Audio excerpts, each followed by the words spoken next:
All right, so right now working on a 2002 Chevy Silverado with a BTR Stage 4 V2 truck cam. So gonna go ahead and get to working on this. We actually had a little issue earlier with a rocker arm that was loose and turned sideways. The truck was dropped off like that, so I guess it was just something that backed out maybe whenever they drove it here or whenever they never tightened it down all the way. But either way, it's right now. We got everything lined out, so went ahead and got some idle tuning done on it.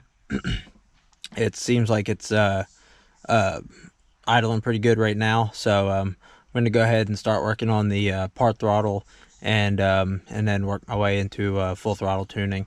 So anyway, all right, gonna go ahead and get on that, and then we'll keep everybody updated.